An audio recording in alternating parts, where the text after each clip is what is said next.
Assalamualaikum warahmatullahi wabarakatuh. Selamat datang kembali pada mata kuliah Etika Profesi.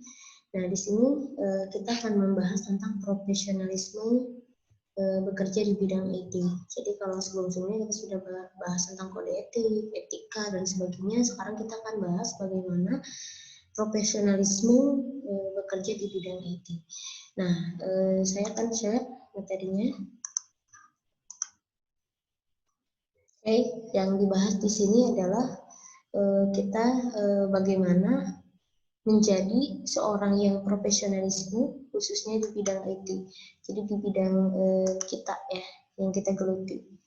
Nah, untuk profesionalisme ini sendiri kita akan bahas dari mulai bagaimana teman-teman harus dilakukan. Jadi apa aja yang harus teman-teman persiapkan untuk jadi seorang profesionalisme itu, gitu kan? Nah, seperti itu. Oke, di sini IT dan profesional kerja. Profesional, seorang profesionalisme di zaman sekarang diharuskan mengerti tentang perkembangan teknologi masa kini, benar ya? Jadi perkembangan teknologi masa kini seperti apa nih yang sekarang lagi booming dan sebagainya, ya kan? Contoh kayak sekarang programmer, kalau dulu Visual Basic ya kan, atau misalnya bahasa-bahasa yang lain tuh masih bisa digunakan. Kalau sekarang masih kita sudah beralih ke Android, ke website dan sebagainya. Itu kan tetap teknologi itu selalu melakukan perkembangan gitu. Nah, teknologi yang sangat cepat kemajuannya mendorong seorang profesional untuk mengambil pendidikan khusus tentang teknologi informatika yang mumpuni, baik itu dia melakukan kursus atau misalnya kuliah lagi, atau misalnya dia melakukan pelatihan atau diklat khusus tentang teknologi informatika yang mereka geluti, misalnya, kan? Kayak kalau dia analisator, berarti dia terus saja ikut diklat tentang analisator, atau misalnya dia ikut sertifikasi dan sebagainya, atau ikut kursus gitu kan. Kenapa? Karena dia seorang profesionalisme. Saya tidak mau ketinggalan zaman tentang satu topik atau apa yang memang sekarang sedang booming gitu. Makanya dia mengupgrade ilmu lagi tentang ilmu baru yang sekarang sedang booming di teknologi. Ininya seperti itu. Oke, bagaimanakah meningkatkan profesionalisme di bidang IT?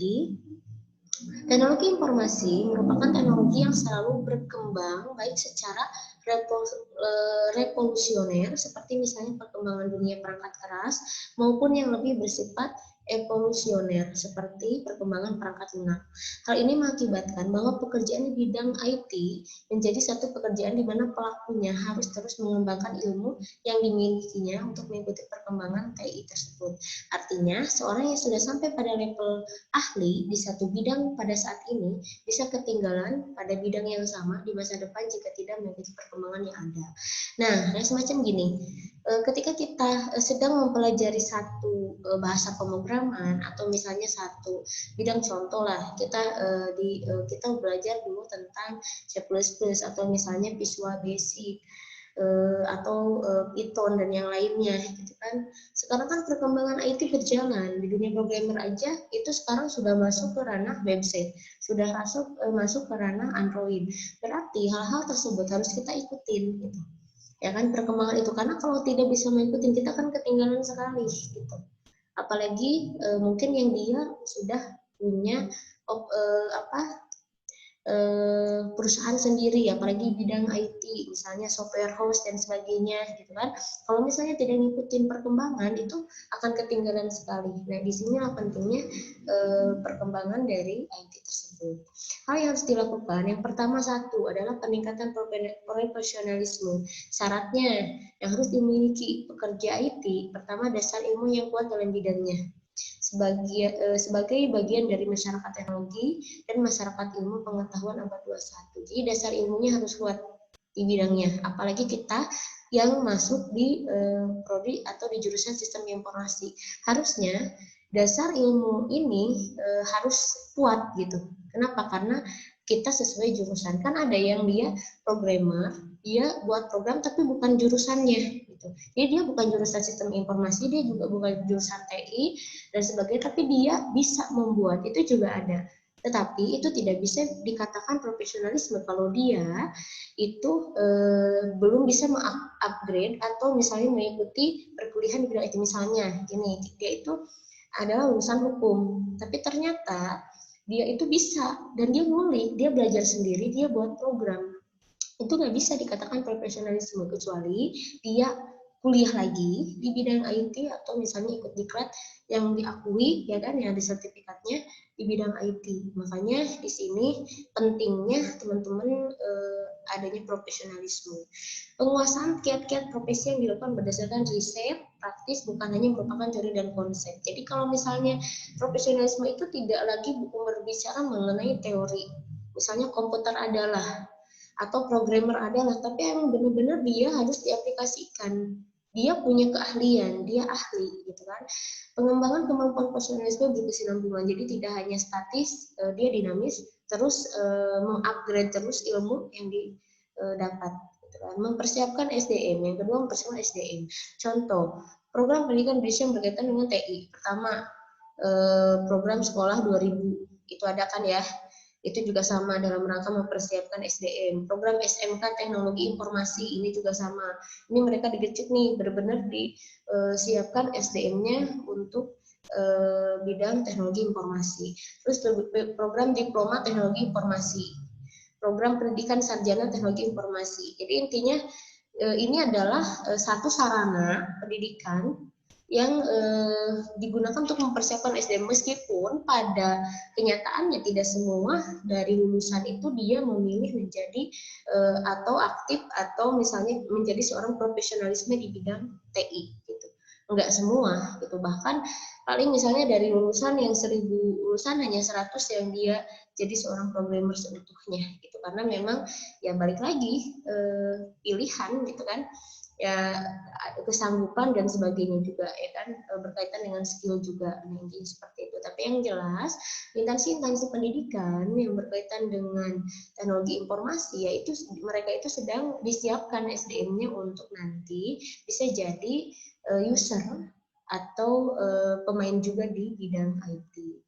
Menjadi profesionalisme dengan sertifikasi. Nah, ini juga penting sekali ya kan, sertifikasi. Jadi kayak kemarin Ibu tugaskan juga ke kalian bagaimana jenis-jenis pekerjaan di bidang IT bersifat dengan sertifikasinya. Itu fungsinya untuk apa ya di sini? Jadi kita akan tahu. Misalnya ketika nanti teman-teman lulus masuk bekerja di sebuah perusahaan IT, teman-teman akan tahu apa nih yang harus saya butuhkan di dalam profesional atau pekerjaan saya. Oh ya, sertifikasi apa saja nih sertifikasi yang bisa saya dapat gitu kan. Nah, di sini kenapa pentingnya sertifikasi? Pertama, bahwa untuk menunjukkan pada level yang diharapkan.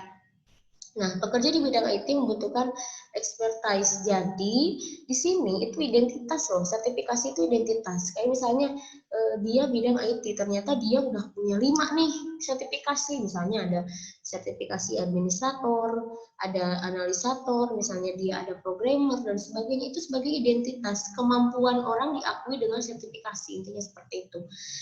Dan selanjutnya bahwa profesi bidang IT dapat dikatakan merupakan profesi menjual jasa dan bisnis jasa bersifat kepercayaan. Jadi dengan orang yang programmer, dengan seorang programmer yang sudah bersertifikasi dengan programmer yang tidak bersertifikasi itu akan orang itu akan lebih percaya, konsumen akan lebih percaya kepada orang yang dia sudah bersertifikasi. Jadi terkadang itu dipertanyakan sertifikasinya dari orang tersebut gitu. Karena kalau orang sudah melakukan sertifikasi atau sudah punya sertifikasi, berarti dia sudah lolos dari beberapa tes yang disiapkan di sertifikasinya seperti itu.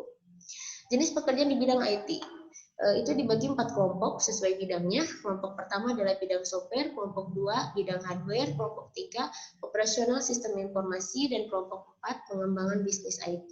Kelompok pertama adalah mereka yang bergelut di bidang perangkat lunak atau software, baik mereka yang merancang sistem operasi, database maupun aplikasi pada lingkungan sistem. Terdapat pekerjaan yang dikelompokkan seperti sistem analis, programmer, web designer, web programmer. Ini masuknya di dia yang bergelut di bidang software.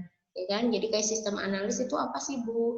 Oh, sistem analis itu menganalisa sebuah sistem. Misalnya nih ada satu perusahaan, dia itu sistemnya masih manual. Kenapa bisa dikatakan manual? Karena Bu ketika misalnya ngambil data nih, itu harus buka buku besar yang tebel banget gitu kan, dari tahun ke tahun dia buka datanya, misalnya rekam medis pasien siapa, dibuka nih, dicari dan sebagainya. Nah, itu masih manual. Gimana caranya?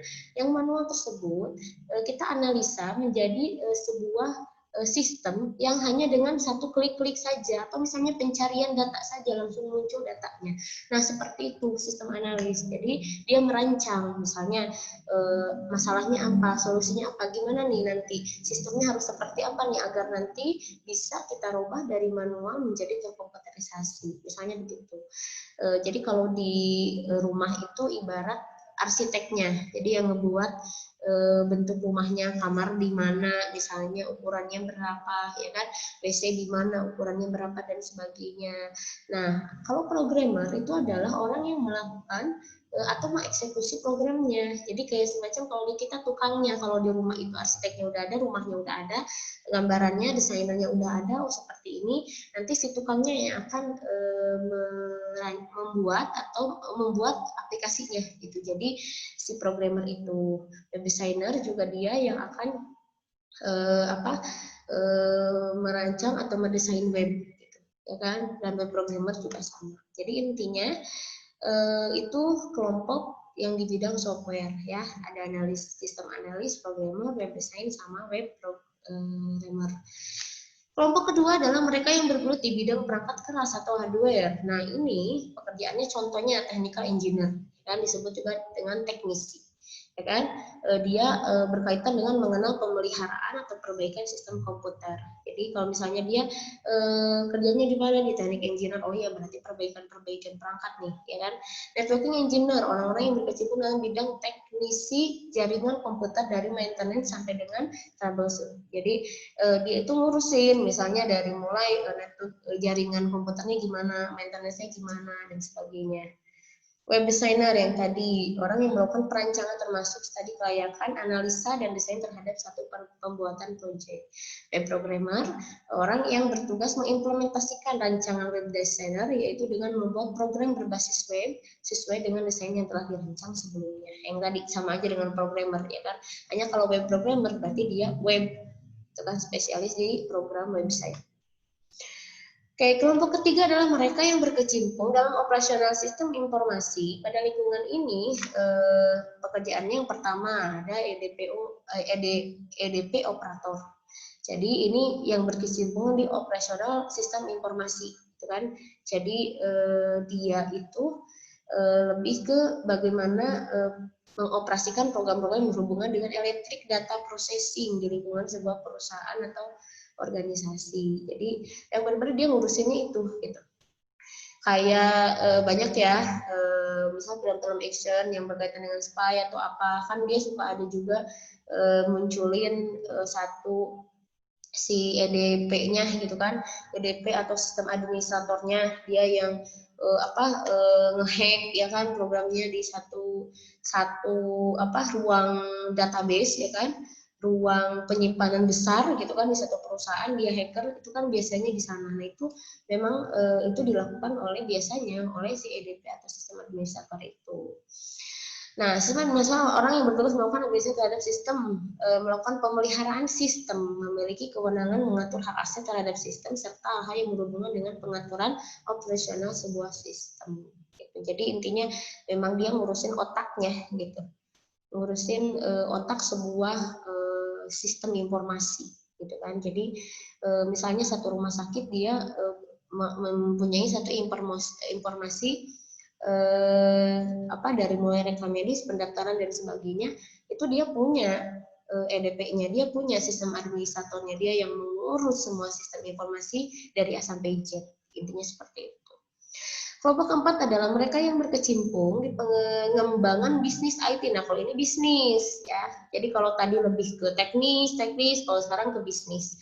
Nah, ini di sektor ini misalnya contoh ada peneliti atau dosen. Jadi peneliti atau dosen itu masuknya ke pengembangan bisnis IT. Bagi yang memiliki jiwa peneliti dan mengajar, pekerjaannya sangat cocok untuk kamu ya. Jadi kalian yang memang punya jiwa mengajar atau peneliti ini masuk nih ke sini. Nah, di sini terus selanjutnya ada administrator, yaitu beberapa tipe administrator dimaksud ada administrator database, administrator operation system, administrator jaringan, dan administrator aplikasi. Misalnya ERP. Jadi di sini dia memang benar-benar khusus ke pengembangan bisnis IT-nya. Ciri-ciri profesionalisme IT yang pertama adalah memiliki kemampuan. Nah, kemampuan atau keterampilan dalam menggunakan peralatan yang berhubungan dengan pekerjaan IT. Nah, ini yang pertama memiliki kemampuan, ya kan, dan keterampilan. Jadi dia mampu dan terampil, gitu kan.